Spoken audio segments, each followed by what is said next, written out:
Olá! Está começando Cidade e Identidade. Nós estamos aqui no Parque Donival do Monte, primeira unidade de conservação ambiental municipal. E é daqui, dessa estrutura arquitetada por Oscar Niemeyer, que vamos falar do nosso tema de hoje, a identidade cultural do natalense. O que começou como capitania hereditária, lá em 1530, quando o rei de Portugal, Dom João III, dividiu o país em lotes, percorreu um longo caminho até se transformar em cidade. Se nos primórdios os potiguaras conviveram com os portugueses, holandeses e franceses, anos depois, uma verdadeira invasão americana cooperou de forma significativa para estabelecer as influências sofridas ao longo dos séculos. Tendo como base o final da década de 30 e o começo da década de 40, vamos entender com sociólogos, historiadores, pesquisadores e até mesmo com a população o que mudou, o que ficou. Como viviam os primeiros natalenses antes da invasão dos americanos?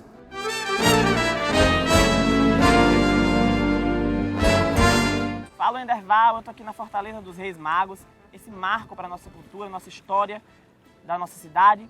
E ao meu lado, o grande historiador João Maria Fraga, professor, para conversar com a gente um pouquinho sobre como era a população de Natal, a sociedade antes dos americanos chegarem aqui na Segunda Guerra.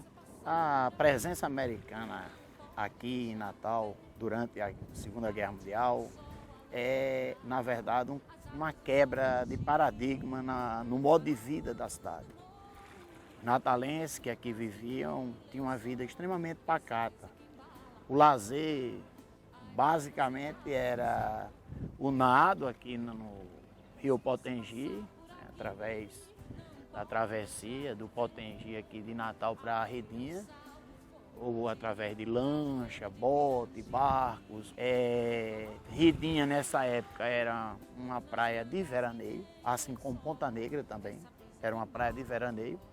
Nós tínhamos o Juvenal Lamartine, né, uma grande praça de futebol, onde atuava ABC, América, Alecrim e outros clubes. E antes dos americanos chegarem, o povo natalense já tinha recebido a influência de algum outro povo? Alguém já tinha estado por aqui e trazido influências para o povo natalense? Natal, por exemplo, vivenciou, assim como o Rio Grande do Norte, a passagem dos franceses, que aqui fez contato com os índios lá no início do processo da colonização. Também os holandeses que aqui vieram, inclusive tomaram a fortaleza, tomaram a cidade, mudaram o nome da fortaleza. Fortaleza dos Reis Magos passou a se chamar Castelo de Keulen. A cidade de Natal terminou sendo transformada em Nova Amsterdã. Com a vinda dos americanos para Natal, o inglês tornou-se a segunda língua mais falada na região, superando assim o francês, que até então era a língua preferida da elite natalense. Recebiam influência, sobretudo, da cultura francesa. Os grandes intelectuais, filósofos, grandes expoentes da literatura francesa, por exemplo, era o que se lia aqui.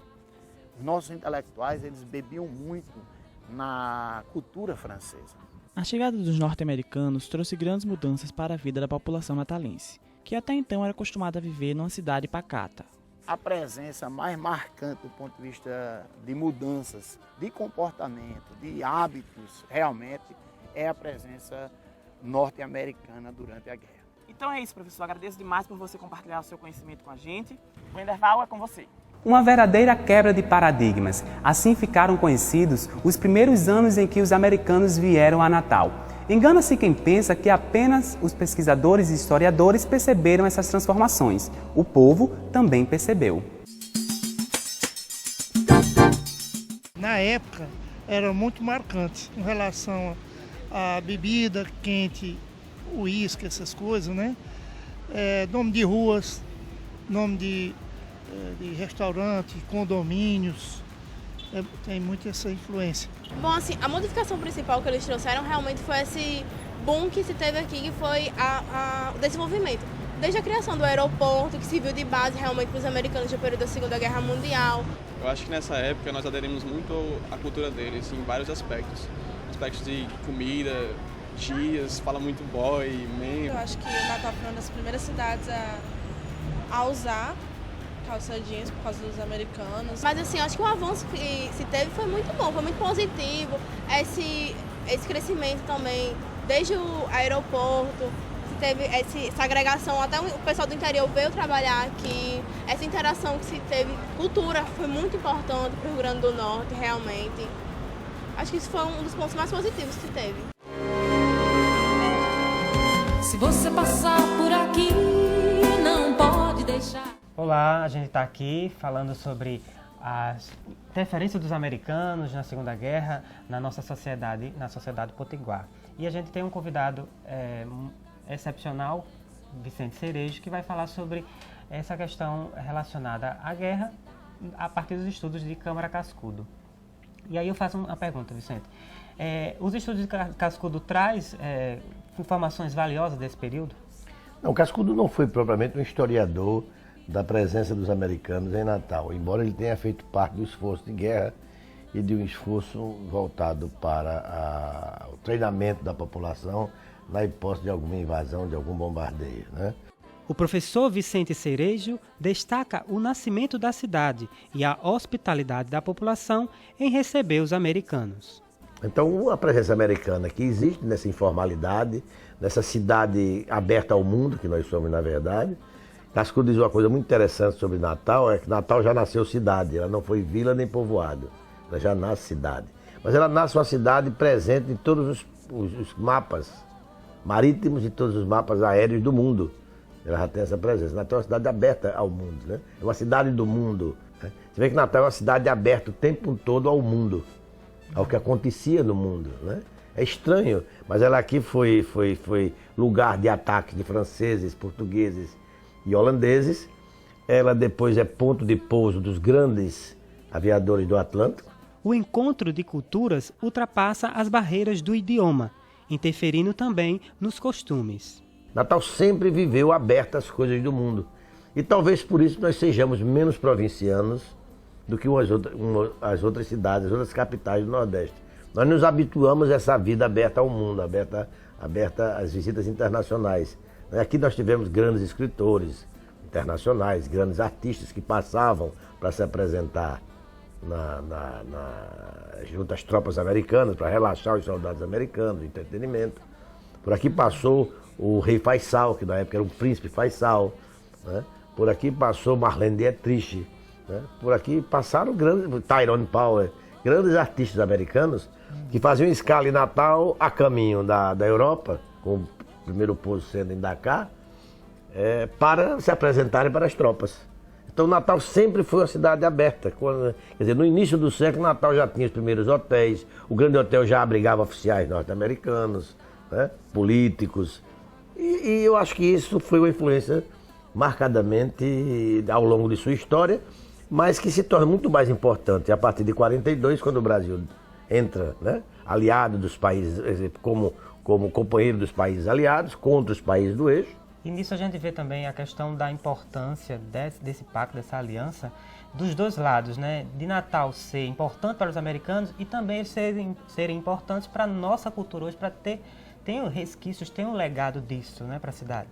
Você veja que meados dos anos 40, 45, quando terminou a guerra, foram várias as moças que casaram com americanos, pessoas que falavam inglês porque precisavam se relacionar com eles, quer no comércio, quer nos bares, quer nos cabarés da Ribeira. Ou seja, o Natal vai lidar com o inglês muito mais precocemente do que o resto do Nordeste inteiro. Cascudo recebe essa influência e isso fica evidente em suas obras. Cascudo traduz 3 poemas de Walt Whitman, que era um poeta norte-americano, defensor da paz contra a guerra.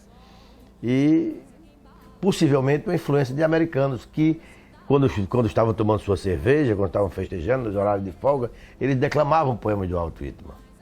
Daí Cascudo ter pioneiramente no Brasil, antes de Gilberto Freire, ter sido o primeiro tradutor de 3 poemas de Walt Whitman.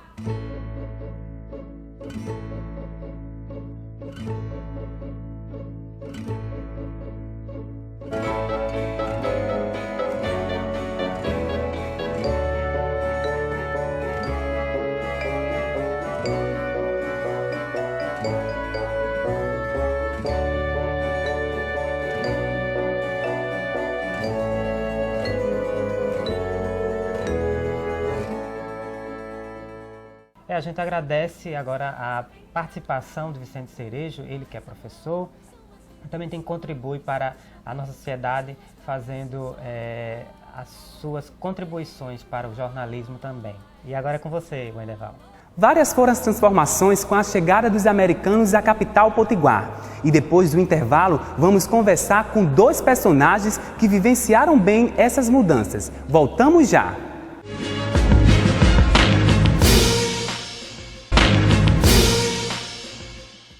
O Cidade e Identidade está de volta. No bloco anterior, nós vimos como a chegada dos americanos mudou o estilo de vida dos natalenses. E agora, a nossa parada é lá no bairro das Rocas, onde mora seu José Tupinambá. Ele conviveu com os americanos e, mesmo sendo criança na época, lembra com detalhes da vivência que teve com esse povo até então desconhecido aqui na cidade. Pois é, Wenderval, dessa vez a gente está aqui no bairro das Rocas e a gente veio entrevistar uma pessoa que participou dessa história e viu essa história de frente na chegada dos americanos aqui em Natal. O José Tupinambá, esse que a gente vai entrevistar agora, ele vai falar sobre como foi essa vivência dele com os americanos aqui na década de 40. Vamos lá?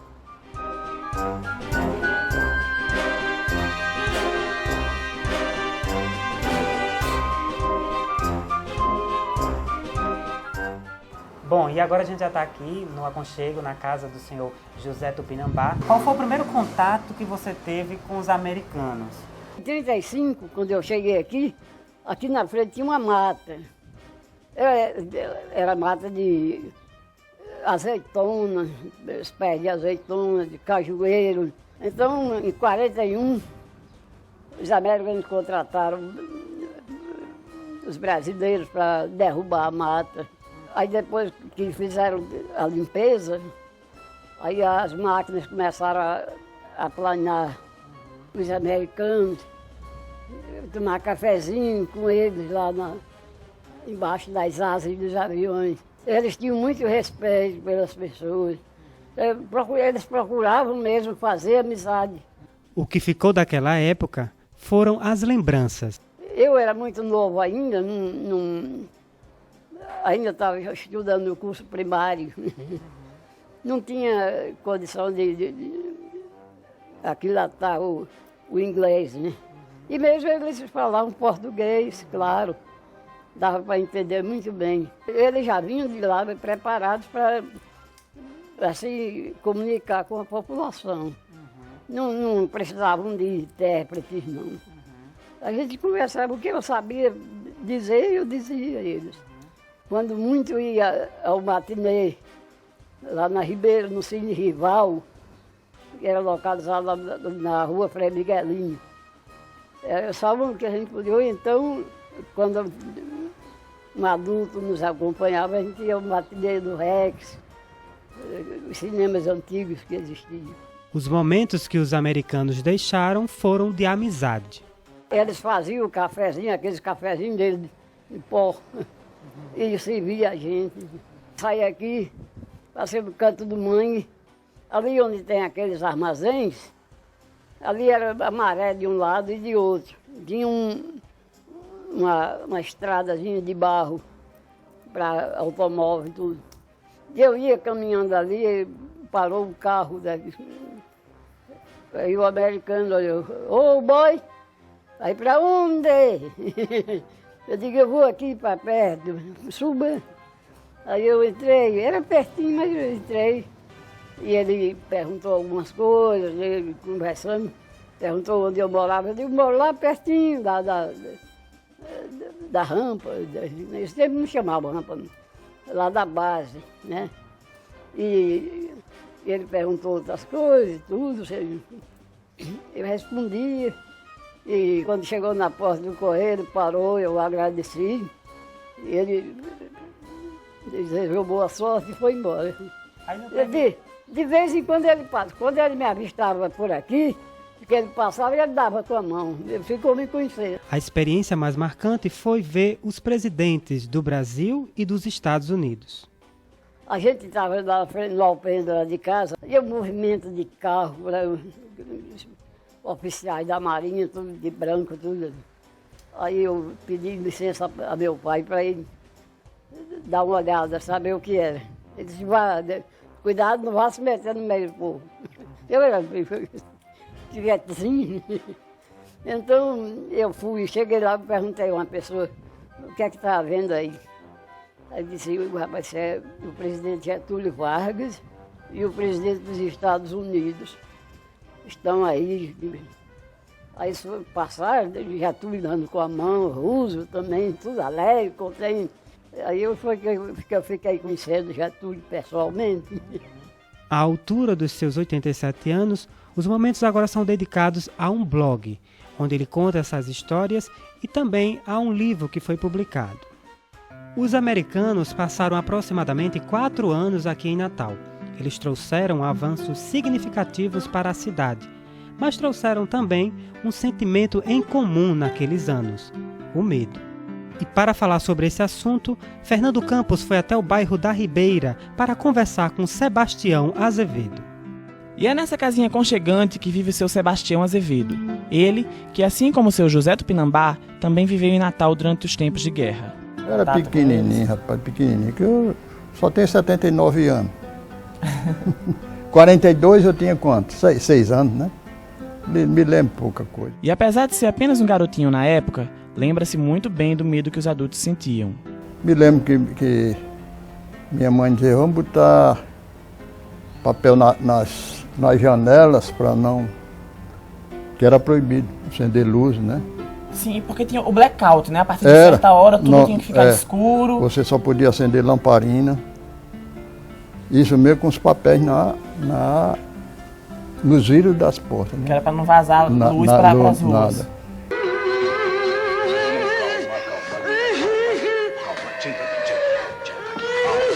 Calma, é só um treino, não é um bombardeio, é um treino antiaéreo, capiche. Até o dia que for verdade. Não é vero, não é vero. Eles estão treinando para quê? Não é vitorioso, é muito remoto. Que tínhamos um pensamento, segundo o Serviço Secreto Brasileiro, que o alemão ia bombardear Natal, porque aqui era uma base de transferência de americanos vindo dos Estados Unidos para cá e daqui para a Europa era. Aqueles B-29, B-17 e tal. Seu Sebastião nos conta que até mesmo a casa em que vive hoje em dia já foi alugada para os americanos durante o tempo da Segunda Guerra. Nessa própria casa aqui morou um casal americano, porque meu sogro era oficial da polícia e era comandante aqui era o diretor-geral da detenção, hoje Centro de Turismo. Então eles, para ficar mais resguardados, eles procuravam alugar a casa de militares para poder ter uma maior segurança. Sabe? Então é isso, seu Sebastião. Muito obrigado pelos seus esclariecimentos. Rapaz. Nossa cidade agradece. Obrigado. E é isso, Enderval. Segue com você. A cidade agora é americana. Aviões militares fazem parte da paisagem. E um local específico se tornou um marco para a história dos americanos aqui em Natal. Olha onde a gente está. A gente veio para um local que tem muita importância para a história de Natal. E para falar sobre isso, a gente convidou Leonardo Dantas, ele que vai nos falar sobre a importância desse local. Esse prédio foi construído com estação de passageiros da Pané, né? Um pátio enorme, né? Um prédio grande para a década de 40, um prédio desse distante do centro da cidade, construído pelos americanos para uso na Segunda Guerra Mundial, e tem toda uma relação com a aviação. Né? Come on, you guys, come on.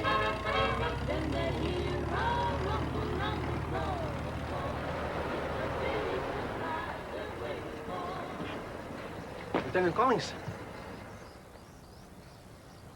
O rio Potengi, que está aqui a margem de ano, né? Nós estamos à margem do rio, ele foi quem recebeu as empresas relacionadas à aviação, que trouxeram essa tecnologia para Natal. Né? O primeiro avião a pousar em Natal em 1922, pousou aqui no rio Potengi, né? E atracou lá no Cais da Tavares de Lira. Dentre os acontecimentos históricos importantes está a visita do presidente norte-americano Franklin Roosevelt. Justamente nesse terceiro arco estava aqui o Jeep, que tem a foto icônica de Roosevelt e Getúlio Vargas. Né? Foi o encontro de dois presidentes em tempo de guerra, já foi em 43, em Natal. Fora os dois, estava no jipe ainda o almirante Ingram e representantes da base aérea de Natal. E nós fomos em direção ao bairro da Ribeira, local onde a história literalmente desfilou pelas ruas da cidade. O centro da cidade era a Ribeira, né? A Ribeira é um bairro antigo, então toda a diversão circulava aqui, né? Para os americanos, na época, além da bebida, da comida, né? Existia a questão da prostituição, né? Ao ponto do governo ter que criar postos se não me engano, é profilaxia, que chama o nome, né? Que fazia para exames nas mulheres e dava uma carteirinha para que aquela casa noturna funcionasse, né? Além da grande quantidade de pessoas circulando, tinha também a questão do dólar, né? Que a moeda ela era mais valorizada do que o cruzeiro, né?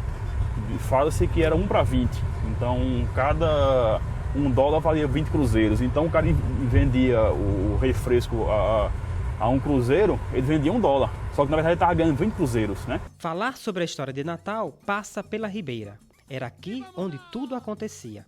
As marcas disso ficaram na arquitetura do bairro.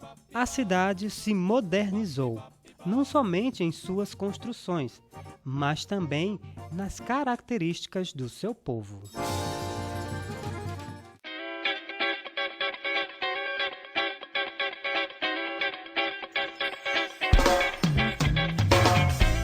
E o Cidade Identidade veio conversar com o empresário, colecionador e pesquisador Augusto Maranhão, que nos recebeu para um bate-papo cheio de curiosidades.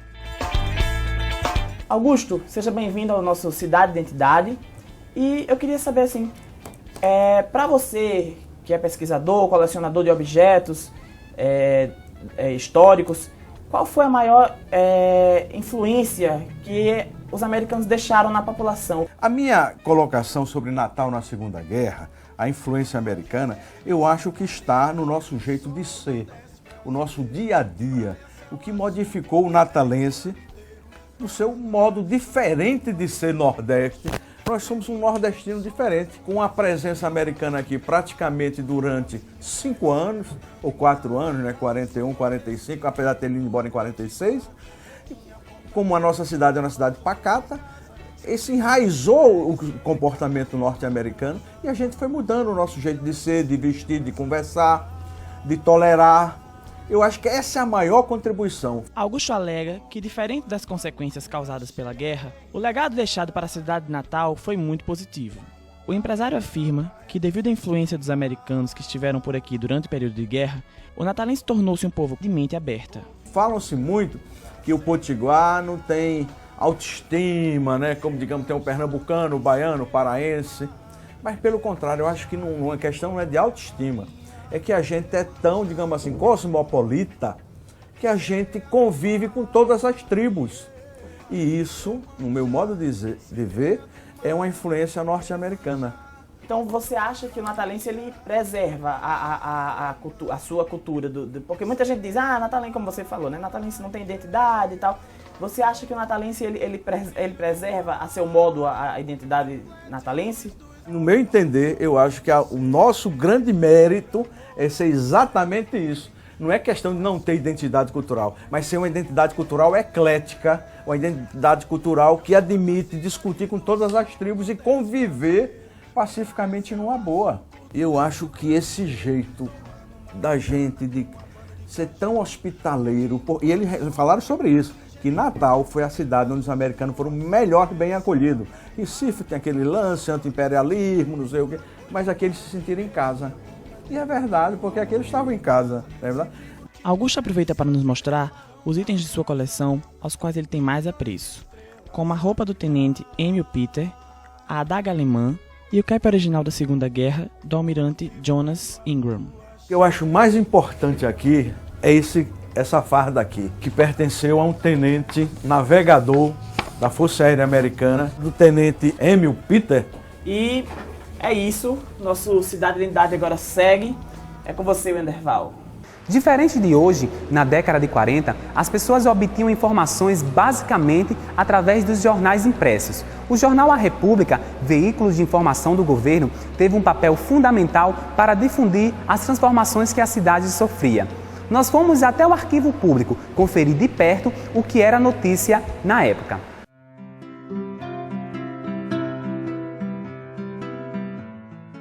É isso aí, e aqui comigo o seu José Salvino Sobrinho, ele que é responsável pelo Jornal do Arquivo Público, e vai nos dar algumas informações sobre como o jornal A República, o Jornal República, que era um dos jornais mais importantes daqui de Natal durante a Segunda Guerra, como o jornal se portava, o que o jornal publicava durante esse período. Seu Salvino, o jornal era muito lido pela população natalense? Era muito lido, por ser um jornal muito importante da época e por ser praticamente o principal jornal da cidade, né? Ele tinha uma obrigação de dar notícias naquela época, como foi a da Segunda Guerra Mundial, tratar de assuntos referentes à guerra, mas nunca passando para o povo uma preocupação total. Ele dava notícias para que o povo entendesse o que estava acontecendo, mas não para propor ao povo nervosismo ou uma informação incorreta ou errada, né? Pelas pesquisas que a gente estava fazendo ali, seu Salvino, a gente via sempre que na primeira página o jornal de vez em quando trazia um informativo do treinamento, da base, o que ia acontecer. A população tinha um pouco de medo e se interessava em saber, né, para ver como estava o andamento. Porque o povo é muito curioso, né? Ele quer saber, quando vê um movimento assim, eles querem saber o que está acontecendo. Aí eles se aproximam ao máximo, às vezes é contido para não chegar lá. Porque muitas vezes você vê uma pequena coisa e se transforma numa grande coisa, né? A função das Forças Armadas sempre é essa, ela nunca deixa transparecer no total o que está acontecendo, mas sempre deixando o pessoal informado do que está acontecendo. E como era o posicionamento do jornal A República durante esse período? Era normalmente, né? Só as notícias normais, né, da cidade. Porque eles se preocupavam mais com a capital, porque devia ter muitas notícias da época por causa da guerra. E os interiores era muito difícil de passar a notícia para a capital, para o jornal, né? Até mesmo porque era longe. Era longe. E eles recebiam essas notícias de mês em mês. Essas notícias chegavam aqui através de animais, né? Eles vinham a cavalo, assim, que não tinha condução na época. Não tinha estrada, não tinha nada disso. Mas o jornal sempre se propôs a dar as notícias necessárias sobre a cidade. Sempre as notícias têm que ir de encontro ao povo, né? O povo, conforme as boas informações, o jornal é mais vendido, vamos dizer assim. E o povo se interessava muito em adquirir o jornal, porque era um jornal que falava a verdade. Ele não omitia as notícias, mas também não deixava transparecer, como eu falei, o que estava acontecendo. Não, o caso da Segunda Guerra Mundial foi um caso muito difícil, peculiar mesmo. Com muitas consequências, mas eles não deixavam que isso transparecer isso ao povo. Ok, seu Salvino, muito obrigado por suas informações. E o Cidade de Identidade segue viagem. Depois do intervalo, vamos ver o que os americanos deixaram como herança para a cidade do Natal. O que ficou daquele período? Você confere daqui a pouco.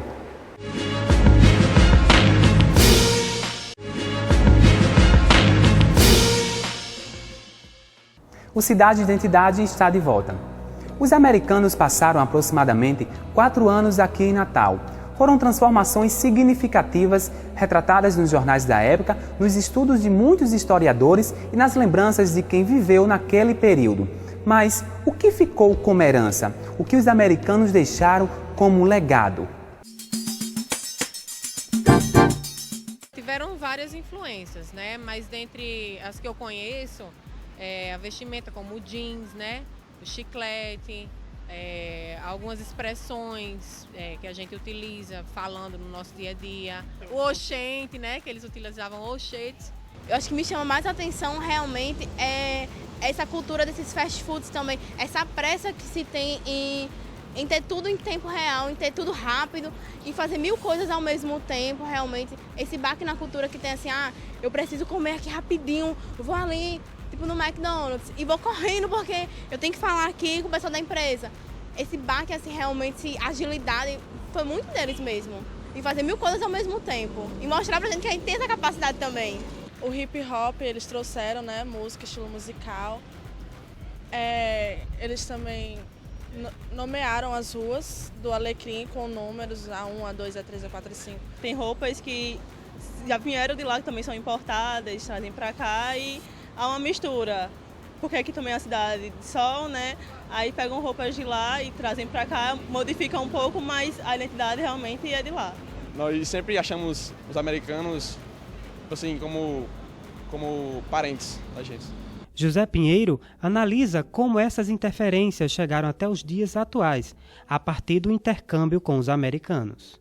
A contribuição disso para Natal hoje também tem algo positivo, porque com a vinda dos americanos, de novas tecnologias, mesmo trazendo todo esse desajuste social e antropológico, Natal, quer queira, quer não, foi a primeira cidade, talvez da América Latina, do Brasil com certeza, a tomar Coca-Cola, a conhecer o chiclete. Né? Essas inovações trazidas faz com que hoje Natal, apesar ou pelo privilégio de ser nordestino, seja uma cidade diferenciada aberta às novas tecnologias. O aspecto cosmopolita ficou como característica dos natalenses. Por questão das influências antropológicas e culturais trazidas pelo americano dentro da própria estruturação da sociedade hoje. O que é que acontece? Natal é uma cidade mais aberta às inovações, à moda, né? A aceitação de novos valores. Tudo, e Natal é uma cidade próxima de Fortaleza, de João Pessoa, que é bem aqui, mas ela tem essa característica de modernidade. O marcante para a população também ficou sendo a postura elitista.